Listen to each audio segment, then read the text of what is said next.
Bueno, vamos a comenzar el mensaje. Y la semana pasada estamos estudiando la carta a los Efesios. Este día vamos a ver el capítulo 2 de Efesios, versículos 1 al 10. Y la semana pasada vimos que una de las marcas de una fe genuina, verdadera, es el amor de los creyentes hacia sus hermanos.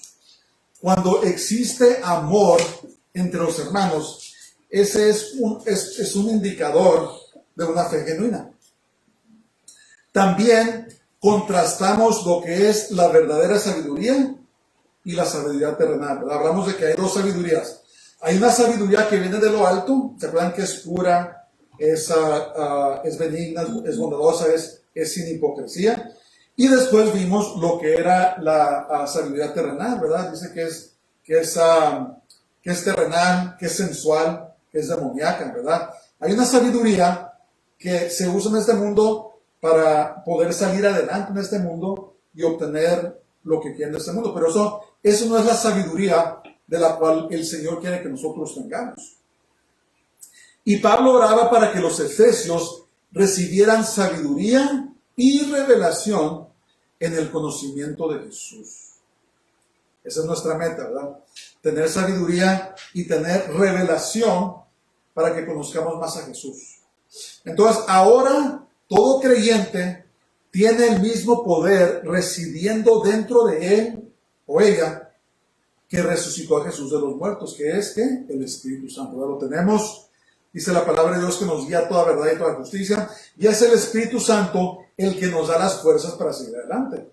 ¿Verdad? Hemos llegado a nuestras vidas en puntos donde no sabemos cómo lo hicimos. No sabemos cómo estamos aquí. ¿Verdad? Pudiéramos haber caído en esto, caído en lo otro. Algunos pudieron haberse suicidado. Algunos nos hubieran matado. Pero el caso es que no sabemos cómo estamos aquí. ¿Verdad?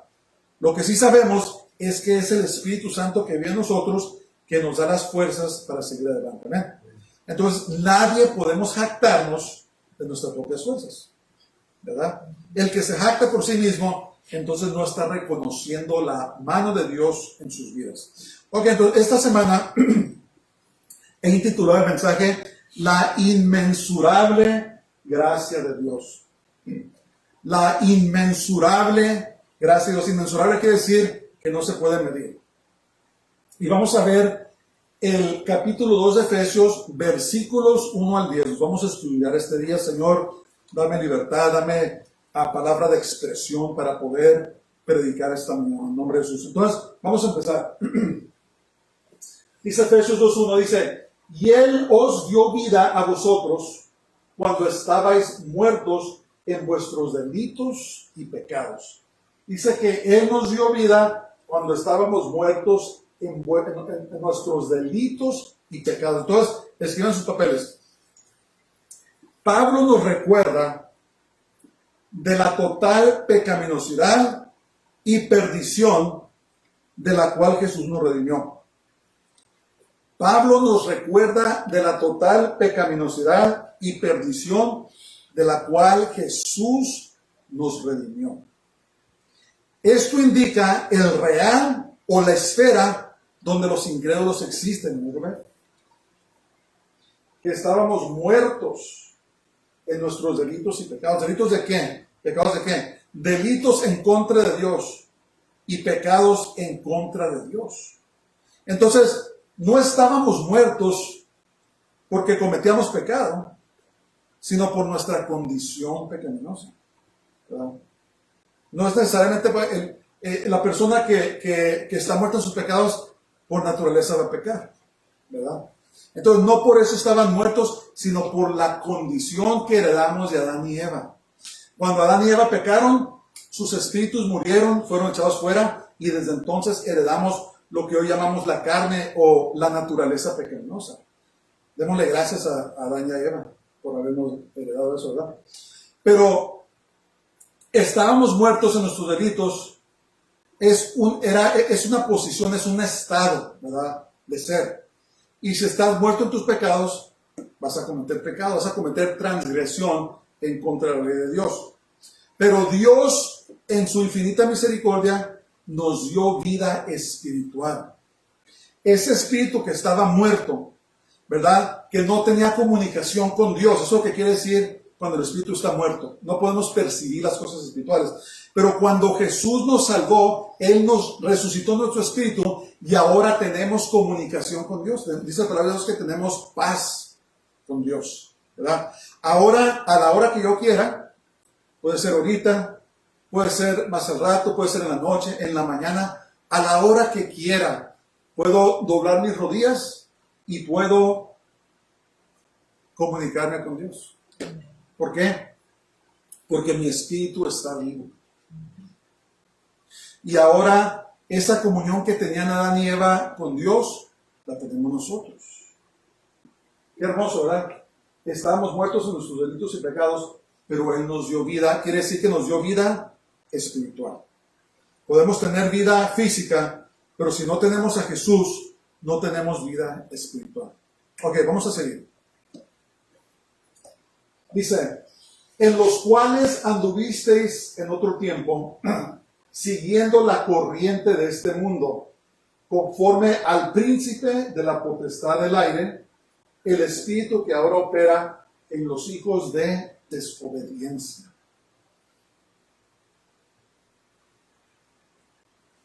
Entonces, escriban sus papeles. La persona que está muerta espiritualmente camina en delitos y pecados en contra de Dios. Estamos en contra de Dios. Y la corriente de este mundo se refiere al sistema mundanal. Se refiere a los valores y las normas humanas que van en contra de la palabra de Dios. ¿Cuáles son esas normas humanas? ¿Cuáles son ejemplos? Una de las que se me viene a la mente rápido es la idolatría, ¿verdad? Las personas que adoran a dioses falsos. Y no nomás tiene que ser un Dios falso, sino puede ser cualquier cosa que nosotros ponemos delante de Dios, los deportes, el conocimiento, la fama, el dinero. Todo eso son los valores y las normas de este mundo, ¿verdad? ¿A cuántas personas han oído ustedes en las noticias o en otros medios que estén criticando a alguien porque es rico? A Bill Gates. ¿Sabes qué? Ese Bill Gates está mal porque es rico. ¿Cuántos han oído eso? A lo mejor lo critican por cosas que hacen eso, pero les garantizo que las personas que tienen mucho dinero las tienen, hasta las adoran, ¿verdad? Son unos genios, son alguien de que admirarse y respetarse porque tienen mucho dinero. Y mucha gente quisiera tener lo que ellos tienen. Esas son las normas y los valores de este mundo. Dice la palabra de Dios, que en las cuales anduvimos en otro tiempo, siguiendo las normas o las corrientes de este mundo. Cuando estábamos muertos en nuestros pecados y delitos, queríamos hacer lo que el mundo hace, ¿verdad? Comportarnos, tener las actitudes que el mundo tiene, ¿verdad? Las actitudes asertivas, las actitudes rudas, las actitudes malas, despreciantes, las actitudes que solamente reconocían a los que tienen posición más alta que nosotros, pero despreciando a los que están debajo de nosotros. Eso es como funciona el mundo, ¿verdad? Especialmente en este país, ¿verdad? Todos queremos un estatus, ¿verdad? Hay gente que maneja cierto tipo de carros porque quiere tener un cierto tipo de respeto, un cierto tipo de estatus entre las personas. Pero estas actitudes corren en contra del reino de Dios. En el reino de Dios las cosas no funcionan así. ¿Se acuerdan ustedes cuando vino la mamá de Juan y de Santiago, me parece, y lo tomó a un lado? No sé si Juan y Santiago la mandaron. Pero dijo, Jesús, quiero que me prometas que cuando entres en tu reino, que uno de mis hijos esté a tu derecha y otro esté a la izquierda. Y Jesús le dijo, mujer, no sabes lo que estás pidiendo, ¿verdad? No está para mí para decidir quién va a hacer eso, dice que es el Padre. Pero entonces ya, cuando se fue la mamá, los tomó y dijo, miren, si quieren ser grandes en el reino de Dios, tienen que ser el más rico de todos, tienen que ser el que les gana a todos. No, dice, tiene que ser el siervo de todos. Entonces, los valores del reino de este mundo y los valores del cielo son totalmente opuestos, chocan. Y desafortunadamente y tristemente yo he observado en la iglesia que aún en las iglesias se comportan como el mundo. Todo es competencia. No, ¿sabes qué? Que yo tengo más favor con el pastor que tú, o yo voy a llegar a ser obispo y que esto otro. Y están compitiendo y no comprenden que están caminando en contra de los preceptos de la palabra de Dios, ¿verdad? Y dice Pablo que en eso dice, antes estábamos siguiendo la corriente de este mundo, estábamos comportándonos como este mundo, pero este mundo, el sistema, sus valores son muy diferentes al reino de Dios. Entonces, para nosotros a veces nos podemos pensar, oh, mira, ¿quién puede dar besos? O estos multimillonarios que son los más ricos del mundo. Tal vez para no decir, oh, mira, qué tremendo este. Pero ¿sabes qué? Para Dios, dice Dios, ¿besos quién? ¿Cómo se llama el otro? Musk. ¿Musk quién? ¿Quién? ¿De quién me estás hablando? Pero háblale de alguien que es un verdadero creyente, que es siervo, que tiene un corazón humilde, ¿verdad? Una persona que se unía a Dios en oración y que está intercediendo y buscando a Dios. Pregúntale de él. De José González, por decir así. Oh, sí. Él es uno de mis siervos, ¿verdad? Tengo un lugar especial para él esperándolo aquí, ¿verdad? Entonces, lo que para este mundo es de valor, en los cielos es basura. ¿Sí entendemos? Por eso dice la palabra de Dios que no nos conformemos a este mundo, sino que seamos transformados por la palabra de Dios, que nuestras mentes sean renovadas y que el Señor nos abra nuestros ojos para poder ver qué es lo que Dios realmente valora. Cuando venga el rapto de la iglesia, hermanos, mucha gente se va a quedar y van a estar sorprendidos. Pero ¿sabes por qué? Porque están siguiendo los valores de este mundo y desprecian los valores del reino de Dios. Que Dios nos ayude. Y dice que andan conforme a la corriente de este mundo, conforme al príncipe de la potestad del aire. ¿Quién es el príncipe de la potestad del aire? I go next. La palabra aquí, la palabra potestad, príncipe, habla del griego, se pronuncia archón, en inglés lo pronuncian archon, y se refiere del diablo, el príncipe de los espíritus malignos. Realmente esa palabra se usa de líderes, de alguien que es jefe, alguien que está a cargo, y en este caso específicamente se está refiriendo al príncipe de los espíritus malignos, se está refiriendo al diablo. Y yo he encontrado algo muy interesante sobre esta palabra archon. No sé si se han dado cuenta que en las películas de ciencia ficción, los seres extraterrestres se presentan como en forma de reptilianos y los llaman archons. Es muy interesante. Y es muy interesante que dice la palabra de Dios que al final de los tiempos los ángeles caídos van a ser sueltos sobre esta humanidad.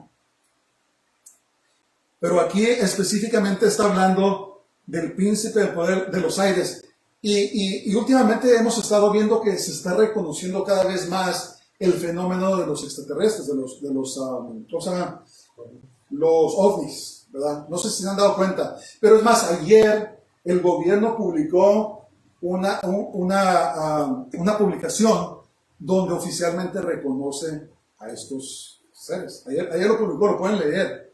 Está ahí en los medios. Pero antes, a la gente que decía que miraba esto y que estudiaba esto, los consideraban que estaban al margen, estaban un poco, que les faltaban unas cuantas tuercas, ¿verdad? En la mente. Pero ahora ya no, ahora ya está en los medios principales. ¿Qué está pasando? Que el príncipe de la potestad del aire, el Señor lo reprenda, está preparando a la humanidad para el gran engaño. ¿Se acuerdan que hablamos del rapto, del arrebatamiento de la iglesia? Cómo Dios va a venir a sacar a su iglesia y va a haber confusión y van a buscar una explicación. Pues yo creo que una de las explicaciones va a ser que estos que se están apareciendo, los ovnis, se llevaron a los cristianos porque eran indeseables, ¿verdad? Y van a engañar a mucha gente. Ahí en la primera carta a los Tesalonicenses, capítulo 4, habla del gran engaño, la gran mentira. Y la gente se la va a creer. Desafortunadamente muchos de los que van a la iglesia se la van a creer. y van a recibir la marca del antimesías o del anticristo. Pongámonos muy listos, hermanos. No hay que ser listos en las cosas de este mundo. No hay que ser listos en malicias. Hay que ser listos en la palabra de Dios. Hay que ser listos en el conocimiento, sabiduría y revelación en el conocimiento de Jesús. Si vamos a ser listos, hay que ser listos en estas cosas, ¿verdad? No hay que ser listos en las cosas de este mundo porque es muy peligroso para nuestras almas. Entonces, ahora el espíritu del diablo, que ahora opera en los hijos de desobediencia, ¿verdad? Esa gente que rechaza a Dios. Esa gente que dice, yo no quiero que Jesús reine sobre mí, ¿verdad? Hay gente que lo rechaza. Simple y sencillamente rechazaron a Dios. El espíritu que obra en ellos es el espíritu del príncipe del poder del aire, ¿verdad? De Arjón. Que el Señor lo reprenda. Entonces, ¿qué pasa aquí? Que operábamos antes de convertirnos buscando las normas de este mundo y la gente no realiza que este mundo se acaba. ¿Verdad? Qué rápido se pasa la vida, hermanos. Ayer mi esposo y yo estábamos hablando que si el Señor me permite la vida el mes próximo, voy a cumplir 54 años, ¿verdad? ¿Y qué hace que éramos jóvenes? ¿Qué hace que nuestros hijos eran pequeños, ¿verdad? Y los llevamos para todos lados. ¿Qué hace que las canciones que ahora consideran canciones antiguas de nuestros hijos era algo fresco, ¿verdad?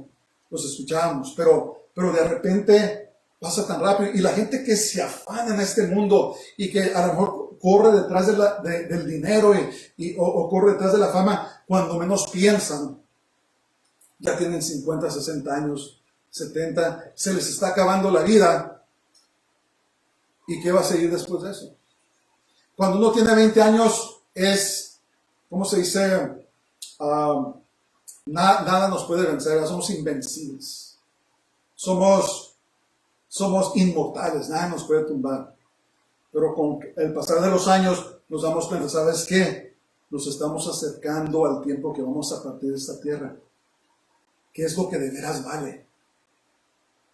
¿Qué es lo que de veras tiene valor? Porque un día vamos a pasar a la eternidad y vamos a estar ante el Dios eterno y vamos a tener que dar cuentas de lo que hicimos.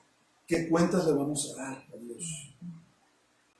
Por eso dijo el predicador en Eclesiastés, dice, acuérdate de tu Creador en los días de tu juventud, dice, antes que venga el día malo y que se aproximen los días en el cual digan, no tengo en ellos contentamiento. ¿Cuánta gente hay que llegaron a tener mucho éxito en esta tierra, mucha riqueza y están viejos y de repente se lamentan de todo? Hubiera pasado más tiempo con mi cónyuge, hubiera pasado más tiempo con mis hijos. ¿Qué hice con mi vida? Pero más importante, le hubiera entregado mi vida a Jesús, a Cristo. ¿Amén? Entonces, los que estamos sirviendo al Señor ahora, hermanos, no es en vano. Estamos haciendo tesoros eternos. ¿Verdad? Les conté, no sé si la semana pasada o antepasada, hay un boxeador muy famoso. A los que conocen de boxeo se llama Floyd Mayweather. Y este señor ha hecho millones y millones y millones de dólares y estaba viendo una ocasión un artículo sobre él que dice que compra relojes muy caros. Y no crean que esos relojes para nosotros es caro un reloj de $500,000. Y ¡oh, qué caro! Pero este señor compra relojes de $1,000,000, ¿verdad? Relojes que tienen diamantes y no sé qué más tiene ahí adentro. Pero dice que tenía un reloj para cada ocasión. Cuando pongo esta ropa, me llevo este reloj, ¿verdad? Una riqueza, una vanidad que no podemos comprender.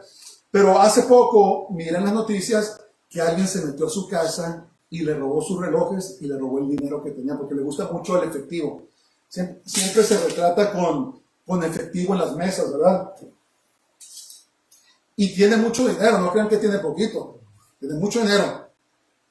Se metieron a su casa, una casa de millones de dólares con la seguridad máxima y de todas maneras lo robaron. Y cuando estaba leyendo ese artículo, dije yo, ¿sabes qué? Dice la palabra de Dios que no hagamos tesoros en la tierra donde el orín corrompe y el ladrón roba. Dice, sino que hagamos tesoros en el cielo donde la orina no corrompe y el ladrón no se puede robar. Se me vino a la mente. Entonces, mi punto es de que los que estamos trabajando con el Señor, estamos haciendo tesoros que nunca se van a echar a perder y que nada nos los puede robar. Amén. Qué hermoso, ¿verdad? Y nos están esperando, ¿verdad? Nos están esperando.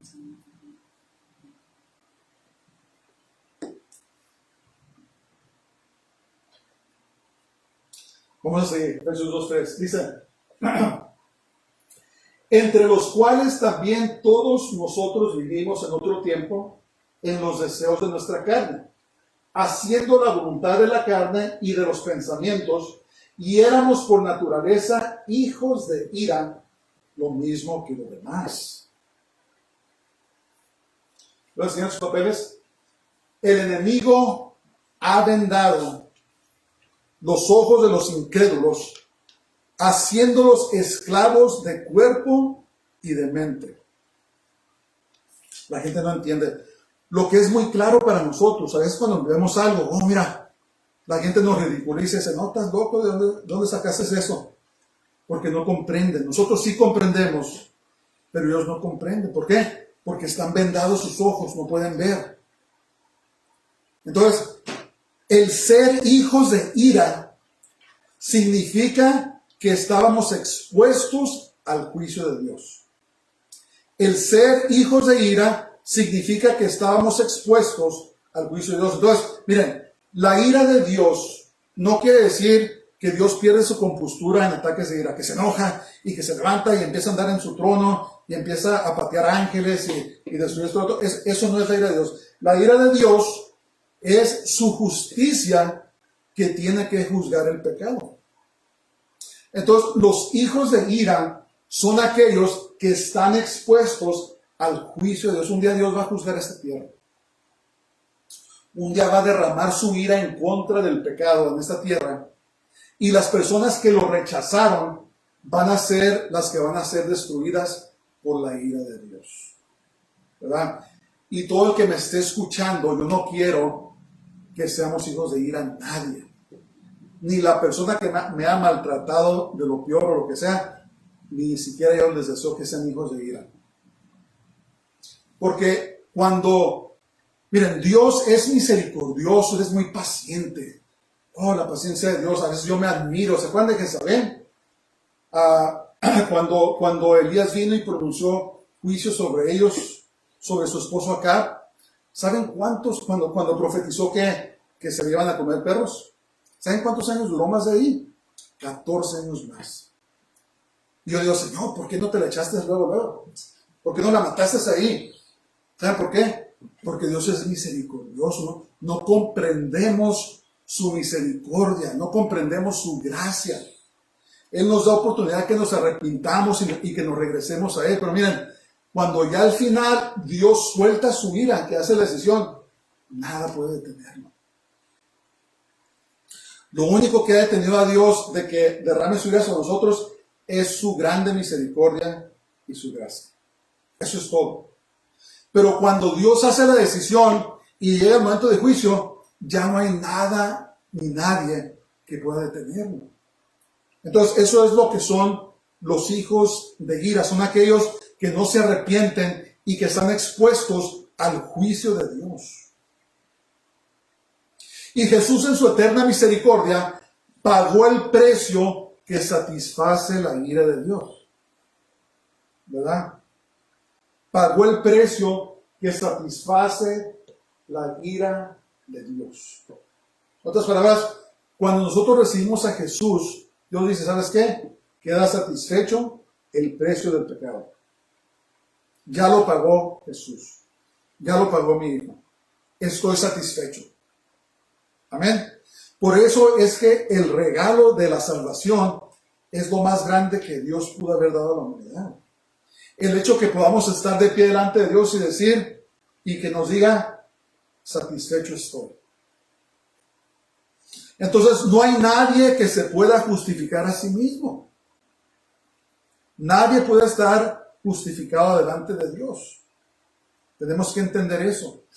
Por eso Dios mandó a Jesús para que pagara ese precio tan terrible. Ok, vamos a seguir. Pero Dios, que es rico en misericordia, por su gran amor con que nos amó, aun estando nosotros muertos en pecados, nos dio vida juntamente con Cristo. Por gracia sois salvos. Amén. Entonces, ¿qué son sus papeles? Es Dios el que toca y abre el corazón de las personas para que lo reciban. ¿Sabían eso? ¿Sabían eso? Que es Dios el que toca el corazón de las personas para que lo reciban. No sé si ustedes sabían eso. Entonces, miren, ¿qué pasa? Cuando nosotros le hablamos a la persona del Señor, el Espíritu Santo está presente. Y Él es el que le está diciendo a la persona que lo que estamos diciendo es la verdad. Y es Él el que abre el corazón de la persona en ese momento y les da oportunidad de recibirlo o rechazarlo. Fíjense lo que dice esta escritura en Juan 6:44. Dice, ninguno puede venir a mí si el Padre que me envió no lo trajere. Y yo le resucitaré en el día postrero. Ninguno puede venir a mí si el Padre que me envió no lo trajera. Por eso no tenemos nada de que jactarnos, hermanos. Yo no puedo salvar a nadie. Lo único que yo puedo hacer es predicar la palabra. ¿Verdad? Dice Pablo, algunos riegan, pero unos siembran, otros riegan, pero es Dios el que causa el crecimiento. Entonces, toda la honra y la gloria le pertenece al Señor. Pero tenemos que hablarles a la gente de Cristo. Y a lo mejor está sembrando una semilla, ¿verdad? Yo le he hablado, no sé cuánta gente les ha hablado de Cristo y tampoco quiero ni pensar, pero lo que yo sí creo es que esa semilla que se sembró, cuando llega su tiempo, el Señor causa el crecimiento. A lo mejor un día cuando llegue al cielo, alguien se va a acercar a mí y le va a decir, ¿tú quién eres? ¿Verdad? Y me va a decir, Eliel, gracias. Gracias porque me hablaste de la palabra de Dios. En ese momento pensé que estabas loco, te rechacé, pero un día el Señor me alcanzó y ahora estamos aquí en el cielo. Muchas gracias. No sabemos, ¿verdad?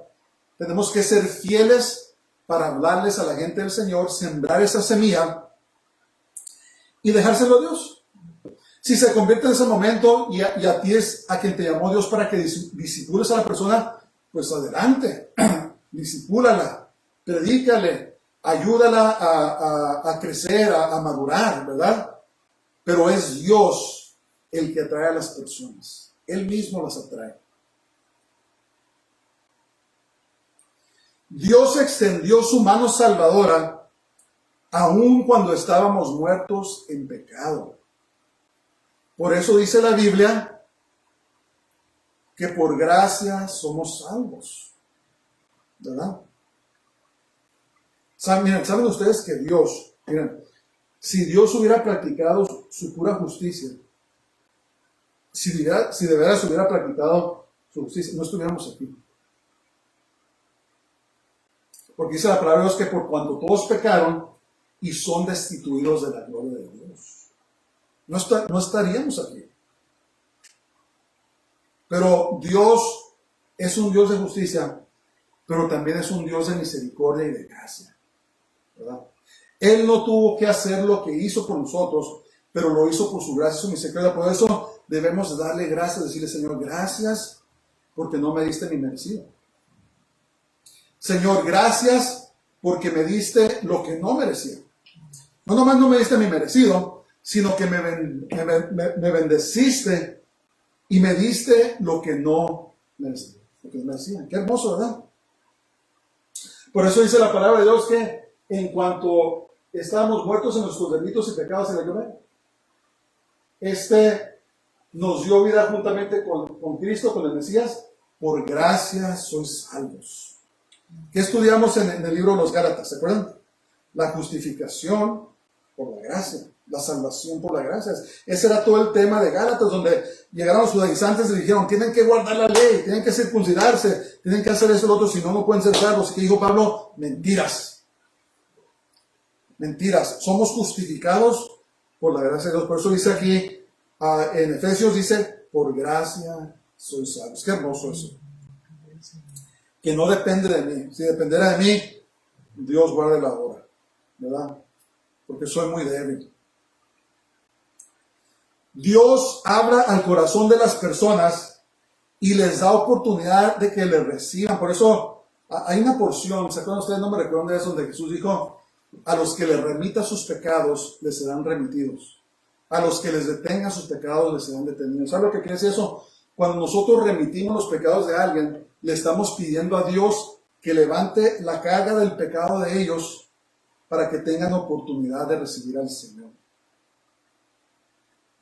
Eso es un momento que solamente Dios hace, donde de repente la persona les abre los ojos y tienen la oportunidad de recibirlo o rechazarlo. Desafortunadamente, la mayoría de las personas lo rechazan. ¿Cuántos han oído? Oh, no, ¿sabes qué? Yo sé que es la verdad, pero yo pienso que mañana le voy a entregar mi vida.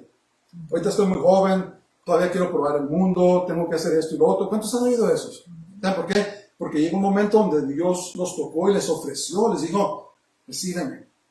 Pero dijeron, Señor, todavía no, espérame. Ya cuando esté grande, que ya me haga viejo y todo, entonces te voy a servir. Hay personas que dicen eso. Y yo digo, no jueguen con Dios. No jueguen con su vida. No jueguen con su alma eterna, porque nadie nos garantiza que el día de mañana vamos a estar vivos, ¿verdad? Y ahí es donde los pecados son remitidos, son levantados momentáneamente para darles oportunidad de ser salvos. Y hay las personas que sí reciben a Dios, ¿verdad? Dicen, pues sí, Jesús, pues reconozco que soy pecador, te entrego a mi vida y ¡pum! El nuevo nacimiento. Empiezan a caminar en el Señor. Pero Dios es el que abre los corazones de las personas.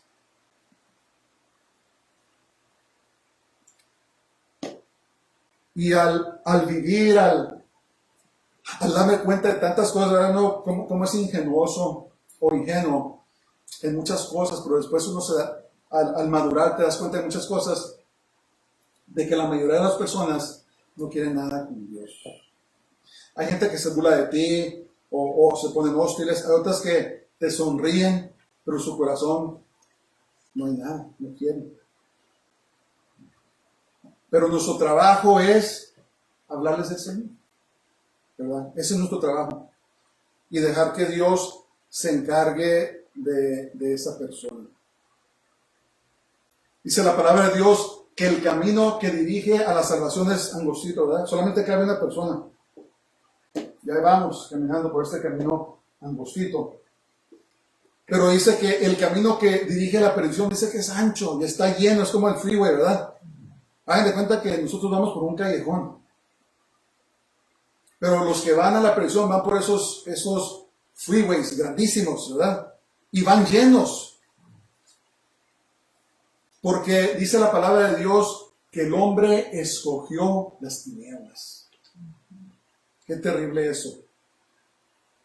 Escogió las tinieblas. Ok, vamos a seguir.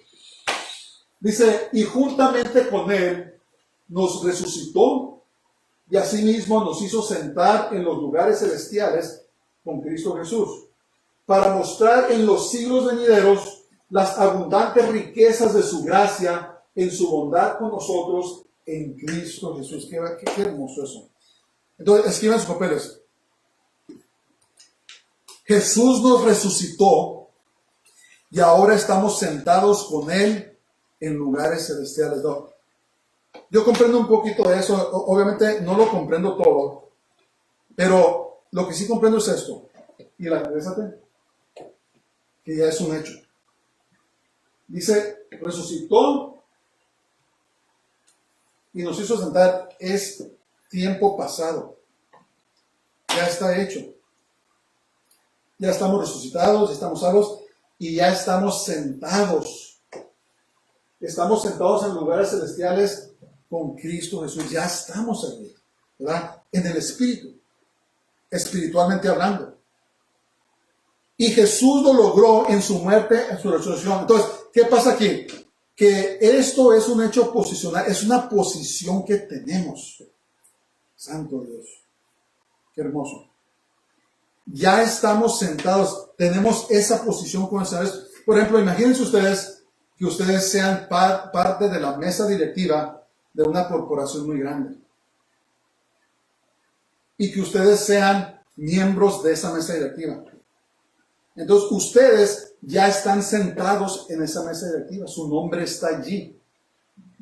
¿Se entiende?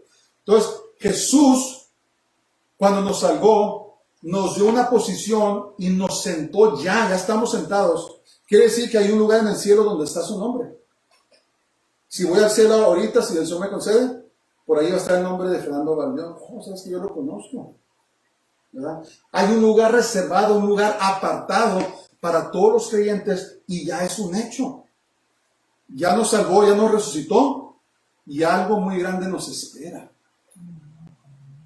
No lo comprendo todo. No comprendo muy bien esa parte que dice que ya fuimos bendecidos con toda bendición espiritual en Jesús en las regiones celestiales. No lo comprendo completamente. Me pongo a decir, Señor, ¿qué quiere decir esto? Que yo me puedo imaginar algunas cosas que ya me diste, pero ¿qué quiere decir que ya me bendeciste con todo? ¿Qué quiere decir que ya tengo todo? No sé. No, mi cabeza, mi mente limitada no lo alcanza a comprender. Pero dice que ya estamos sentados en los lugares celestiales, ya tenemos una posición, tenemos un lugar reservado ya. Cuando Jesús venga por nosotros y nos vayamos a celebrar las bodas del Cordero, ya tengo mi lugar apartado, que nadie más se puede sentar. Amén. Es algo que ¿cómo puedo decir eso? No lo alcanzo a comprender, ¿verdad? Me pongo a pensar y empieza a salir humo por los oídos, ¿verdad? Porque mi mente no lo alcanza a comprender. Pero tenemos un lugar reservado ya, y todo creyente que me está oyendo, que nadie más puede tomar nuestro lugar. Qué hermoso, ¿verdad? Entonces tenemos esta posición con Jesús en el cielo, y luego fíjense lo que dice. Fíjense lo que dice esto. Dice, para mostrar en los siglos venideros las abundantes riquezas de su gracia en su bondad para con nosotros en Cristo Jesús. ¿Qué vamos a hacer en esos siglos venideros? Los siglos venideros son el milenio y el orden eterno después del juicio del gran trono blanco. Va a llegar un día, hermanos, en que Jesús va a regresar a esta tierra y va a establecer su reino en esta tierra y vamos a reinar con él, ¿verdad? Por eso dice la Biblia que somos, ¿qué? Reyes y sacerdotes. Entonces, si somos reyes, quiere decir que vamos a reinar en algo, ¿verdad? Si somos reyes y no reinamos sobre nada, entonces ¿cómo vamos a ser reyes? Dice que somos reyes y sacerdotes. Entonces, cuando regrese Jesús, vamos a reinar, nos va a dar una porción de tierra, nos va a dar gente y vamos a reinar sobre ellos. Para mostrar en los siglos venideros las abundantes riquezas de su gracia y su bondad, lo que nos tiene preparados para nosotros. ¡Wow! A veces me pongo a bromear un poco y le digo que yo voy a pedir reinar sobre Hawái, ¿verdad? Pero la verdad no sabemos, porque saben que cuando Jesús regrese, Él va a restaurar la tierra. Toda la tierra va a ser restaurada, ya no van a haber extremidades de clima, ya no van a haber terremotos, los volcanes ya no van a eruptar, no van a haber clima extremo, va a ser algo perfecto. Entonces toda la tierra Dios la va a restaurar y va a producir, ¿verdad? Y solamente tenemos destellos de cómo va a ser todo. Número uno, sabemos que los animales ya no se van a matar los unos a los otros, ¿verdad? Dice que el lobo y el cordero van a reposar juntos. Dice que el niño va a dirigir al león, el león va a comer paja. Los niños van a jugar en los hoyos de las serpientes sin ningún problema. Dice que ya no va a haber guerra, los hombres ya no van a estudiar guerra. Bueno, esos pequeños deseos. Entonces, en esa condición vamos a estar reinando. ¿Y qué vamos a hacer? Les vamos a enseñar a nuestra gente a servir al Señor, ¿verdad? Vamos a hacer viajes a Jerusalén para adorar a Dios durante la fiesta de los tabernáculos. Esas son parte de lo que nos espera en los siglos venideros de sus abundantes riquezas y su gracia y su bondad que nos está esperando, ¿verdad? Entonces, ¿qué estaba haciendo Pablo? Los estaba animando, hermanos, miren, ya no caminen como el mundo, miren lo que les espera. Nos espera algo muy grande, ya no estén caminando según la carne, según este mundo. Dejen de corretear detrás de cosas pasajeras, de cosas que van a perecer. Y fíjense en las cosas que vienen, la esperanza bendita que tenemos. Amén, en Jesús. Y a veces me pongo a pensar en eso, ¿verdad? Pero la verdad es que no. Hablaba con mi esposa, ¿cómo vamos a viajar en esos días? Si tenemos que ir a Jerusalén, ¿qué método de transporte vamos a usar? Nosotros vamos a volar, ¿verdad? Pero nuestra gente no. Ni modo que los agarremos en una red y nos los llevemos volando hasta Jerusalén en los aires. No, son preguntas que no sabemos. ¿Qué economía va a haber en la tierra? ¿Va a ser agrónoma? ¿Cuáles van a ser las ocupaciones de las personas? Son muchas preguntas, no sabemos, ¿verdad? Pero lo que sí sabemos es que Jesús va a reinar de Jerusalén y el conocimiento de Dios va a llenar la tierra, ¿verdad? Dice que no habrá violencia en mi santo monte. Y yo digo, ay, gracias, toda la violencia que estamos viendo, hermanos, ahora la gente está matando a la gente sin ningún motivo, ¿verdad? Cuando sucedió ayer o antier, que una persona llegó y nomás empezó a balacear gente y se va. Violencia sin sentido, ¿verdad?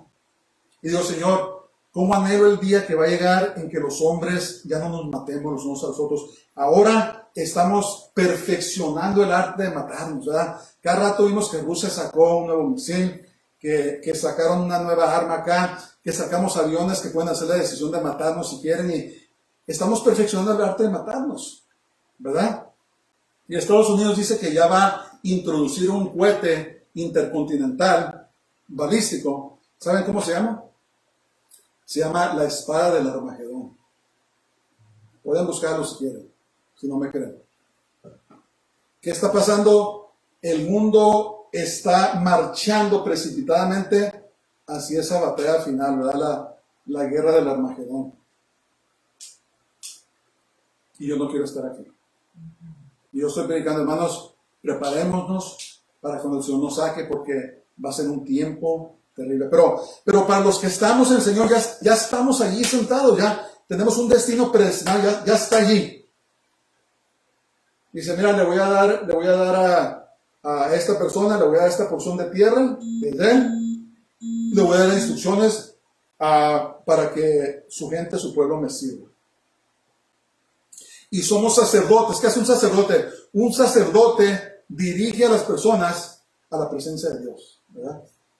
Es lo que hacemos. Entonces somos reyes, vamos a reinar y somos sacerdotes, somos representantes de Dios ante nuestra gente. Pónganse a pensar un ratito en eso, ¿verdad? Ahorita en la tierra nadie nos conoce, ¿verdad? ¿A quiénes conocen? ¿Quiénes son los importantes? El presidente Biden, ¿verdad? Las cabezas de Estado. ¡Wow! Y Eliel Aguilera. ¿Quién es Eliel Aguilera? Ni lo conozco. Pero menciona mi nombre en el cielo. Oh, sí. Mira, aquí está su nombre, aquí está su parte. Cuando llegue su tiempo, Dios le va a dar esta porción de tierra, va a reinar sobre tantos y se va a reportar al Señor.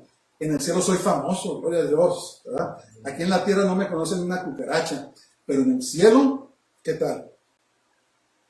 Entonces, ¿dónde quieres ser famoso? ¿Dónde quieres ser famoso?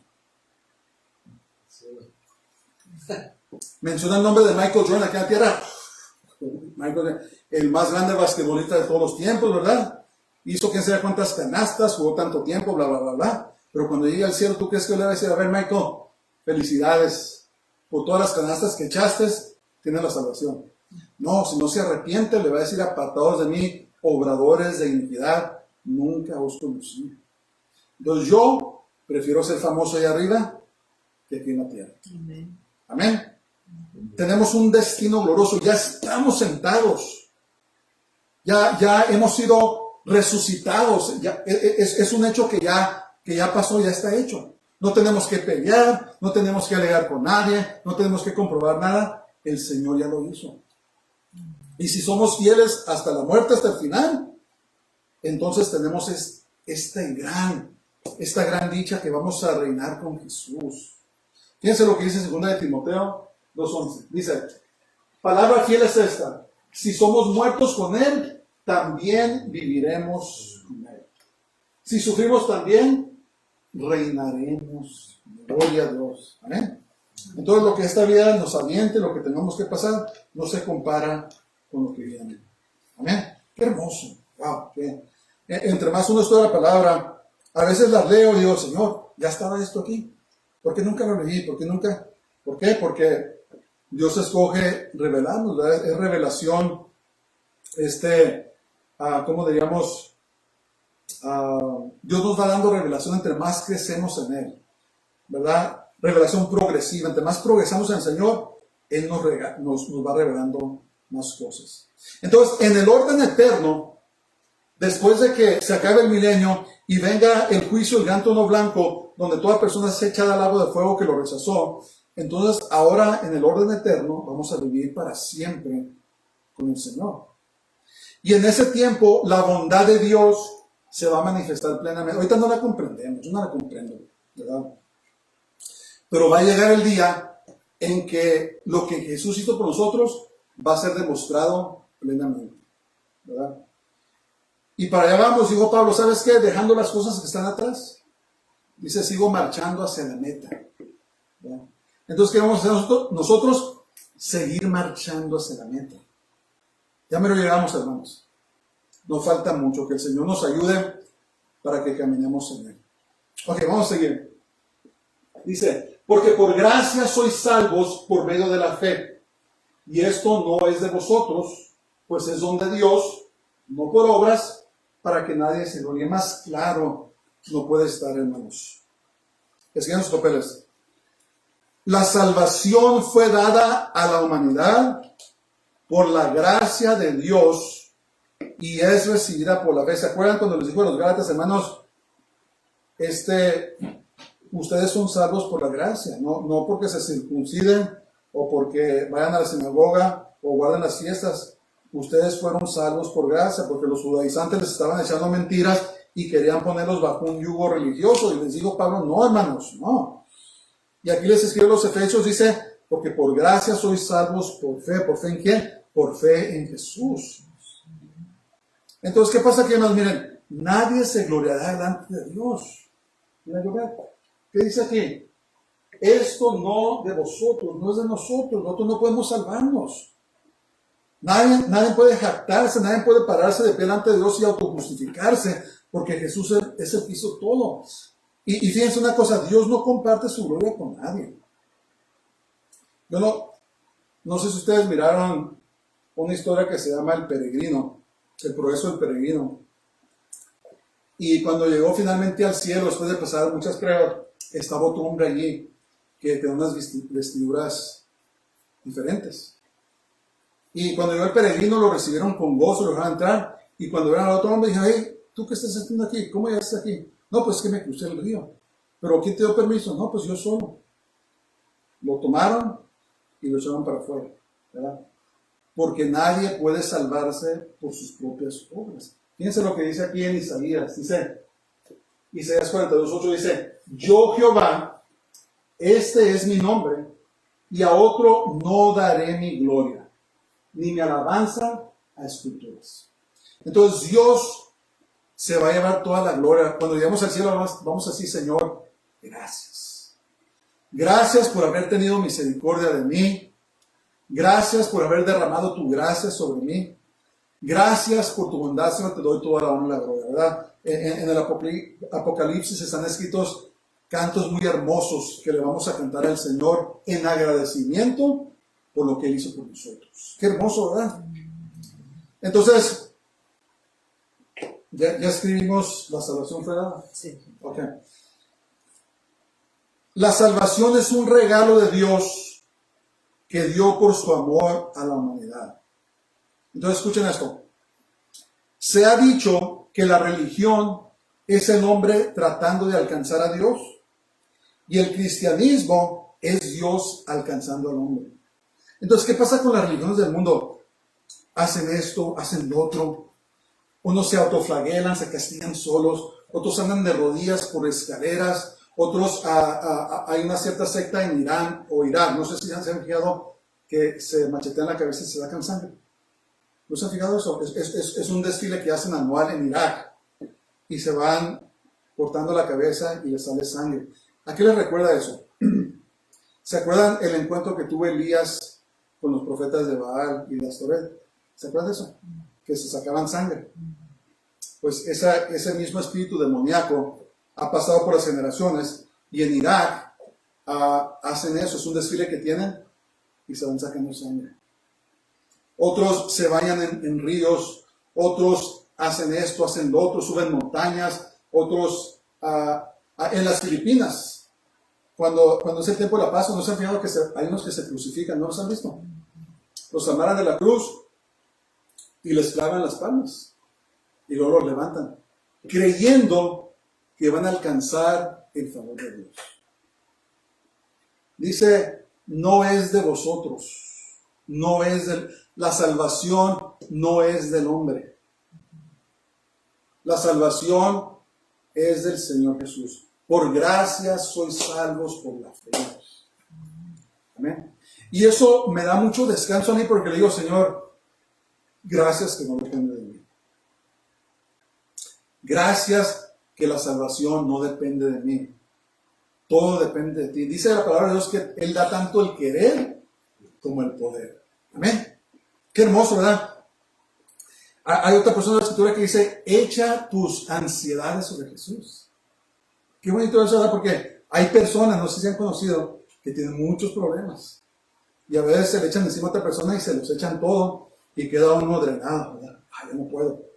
Pero lo hermoso de Jesús es que dice, échame tus cargas. Dice, ¿por qué? Porque Él tiene cuidado de vosotros. Amén.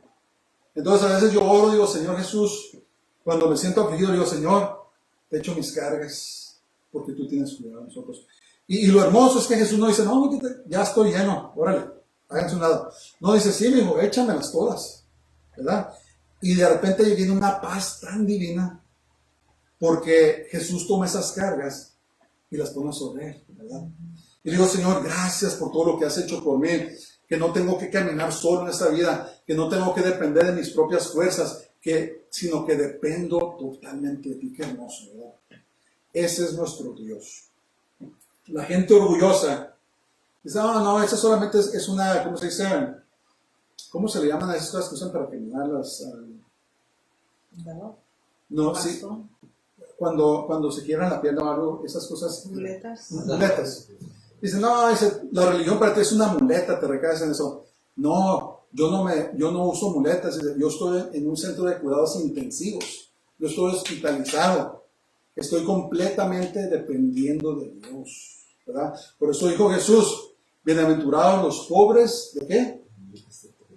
De corazón, porque ellos verán a Dios, ¿verdad? Entonces, ¿qué es lo opuesto del pobre corazón? El fuerte del corazón, el que es orgulloso espiritualmente, el que dice, yo solo las puedo, ¿verdad? Cuidado con esa actitud, hermanos, porque nadie viene al Padre si no es por Jesús. Amén. Nadie puede ser salvo si no es por Jesús. Wow, qué hermoso eso. Entonces, ninguna obra que hagamos puede ganarnos la salvación aunque te crucifiques. Porque nadie puede lavar tus pecados, sino solamente la sangre de Jesús. Ok, vamos al último verso. Dice, porque somos hechura suya, creados en Cristo Jesús para buenas obras. Creados, porque por gracia sois salvos, para buenas obras, las cuales Dios preparó de antemano para que anduviésemos en ellas. Entonces, una pregunta. Si no somos salvos por las obras, ¿son importantes las obras? Si las obras no nos salvan, ¿son importantes? La respuesta es de que las buenas obras son muy importantes. ¿No? Sí, son importantes. Ese son sus papeles. Las obras que hacemos no son para salvarnos, sino para algún día recibir recompensa de parte de Dios. Entonces, cuando Jesús te salva, Él espera que hagas buenas obras, ¿verdad? Pero las obras no son para salvarte, eso no te salva. Las obras buenas las haces a causa de tu salvación, porque ya eres salvo. ¿Sí entiendes eso? Entonces, sí, Jesús espera que hagamos buenas obras. Pues, ¿cómo nos vamos a llamar cristianos? ¿Se acuerdan donde dice esa porción en Primera de Juan, me parece? Si tú ves a tu hermano que está necesitado y que le falta esto, le dices, que Dios te bendiga, que seas bendecido, y no le das, entonces, ¿qué clase de cristianismo es eso? Santiago dijo que la fe sin obras, ¿qué? Entonces una fe genuina, un nacimiento de nuevo genuino, una regeneración genuina, te va a causar que hagas unas obras. Vas a tener compasión por los pobres, y cuando no estabas salvo, despreciabas a los pobres, vas a tener un corazón nuevo por ellos, ¿verdad? Las viudas, los huérfanos, los que están necesitados, la gente que no es salva, Dios te va a dar una compasión por ellos. Entonces, sí, claro, las obras son importantísimas, las buenas obras. Tenemos que trabajar por Jesús con un corazón correcto. Si no, nuestras buenas obras no sobrevivirán el juicio de Jesús. ¿Saben que Jesús nos va a juzgar? ¿Sí saben eso? Vamos a estar delante del tribunal de Jesús. No sé si sabías. Pero no vamos a ser juzgados para salvarnos o no, sino que vamos a ser juzgados con nuestras obras. El Señor nos va a recompensar por las obras que hicimos. Entonces, si nosotros estamos haciendo obras por el Señor, pero con un corazón equivocado, ¿qué va a pasar? Dice que van a ser probadas por fuego. ¿verdad? Entonces, si tú sirves al Señor Jesús con el único propósito de que el Señor sea glorificado y para expandir su reino, entonces tus obras van a sobrevivir. Pero si andas haciendo obras para que te vean, mira, voy a hacer esto para que me digan, que yo soy el más generoso de aquí, y que yo siempre estoy ayudando gente para que te den palmadas en las espaldas, ¿qué crees? No vas a recibir nada. Fíjate lo que dice 1 Corintios 3, 5, 18, dice: la obra de cada uno se hará manifiesta, porque el día la declarará, pues por el fuego será revelada. Y la obra de cada uno, cual sea, el fuego lo probará. Entonces, Señor, mira todo lo que hice por ti.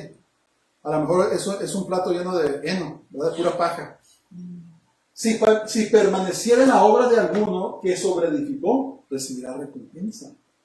Si la obra de alguno se quemare, él sufrirá pérdida, si bien él mismo será salvo, aunque así como por fuego. En otras palabras, cuando el Señor Jesús nos juzgue, ya estamos salvos. Eso no es el punto, sino que nos va a juzgar por las obras.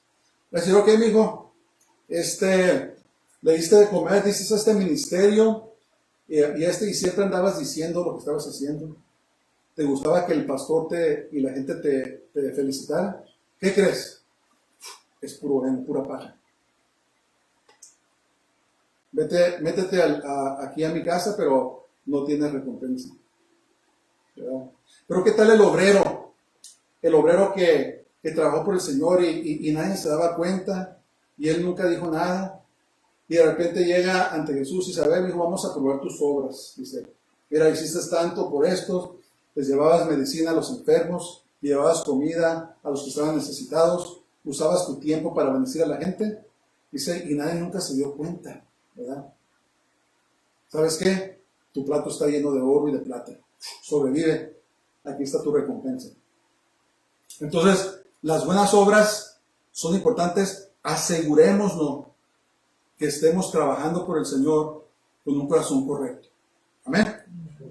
Porque hermanos, yo quiero la recompensa del Señor, ¿verdad? Tenemos que llegar a odiar que nos estén glorificando, hermanos, porque esa va a ser nuestra recompensa, ¿verdad? Pero si trabajamos por el Señor, si hacemos buenas obras, pues que el Señor se dé cuenta, y que un día Él, en su misericordia, en su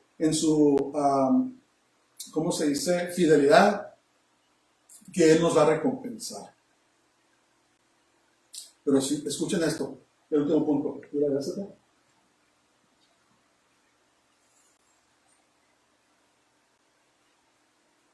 Las cuales Dios preparó de antemano para que anduviésemos en ellas. O sea que, aún en nuestras buenas obras, la gloria es de Dios, porque Él las ordenó de antemano. Entonces, ¿de qué tenemos que jactarnos, hermanos? De nada. Toda la gloria le pertenece al Señor. Vivimos una sociedad donde nos encanta reconocer a los hombres. Cada rato estoy viendo que hacen un concierto en honor a esta persona o a esta persona, un tributo. Y digo, Señor, esta gloria te la deben de estar dando a ti. Tienen premios el mundo y también están premiando a los cristianos y les dan premios. Y digo, Señor, esta gloria te pertenece a ti. ¿Qué están haciendo recibiendo estas cosas? Esa va a ser su recompensa. Dios no nos va a dar recompensa porque le están robando la recompensa a Dios. Santo Cordero de Dios. Entonces, trabajemos por el Señor con un corazón puro, hermanos. Nuestro único deseo sea de glorificar al Señor. Y aunque no nos reconozca nadie, ¿verdad? A lo mejor ni los mismos pastores nos reconocen, pero no hay problema. El pastor de los pastores, él sí sabe lo que estamos haciendo. ¿Amén? Y algún día él nos va a recompensar. Entonces, en conclusión, fue la misericordia y la gracia de Dios la que movió a Jesús a venir a la tierra en carne para salvarnos. Fue su misericordia. Sigue siendo su gracia y misericordia la que nos sostiene y nos ayudará a llegar a la meta final. Por eso intitulé este mensaje La inmensurable gracia de Dios, ¿verdad? La gracia de Dios que no se puede medir. Vamos a orar. Padre, gracias, te damos este hermoso día. Gracias por tu palabra.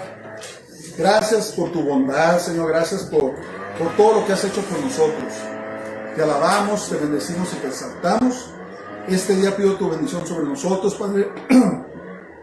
Que nos agarremos cada vez más y más, Señor, de ti. Que no nos dejes de tu mano, Señor, y que nos ayudes a seguir adelante. Te pido por todas las necesidades de los que están aquí, Señor, tú las conoces. Yo te pido que tú obres en ellos, en sus familias, sus hijos, sus nietos, que obres en sus ministerios, que obres en todo, Señor, que tu bendición sea sobre ellos. Te lo pido todo en el nombre de Jesús, en el nombre de Yeshua, nuestro Señor. Amén. Entonces pongámonos de pie y recibamos la bendición.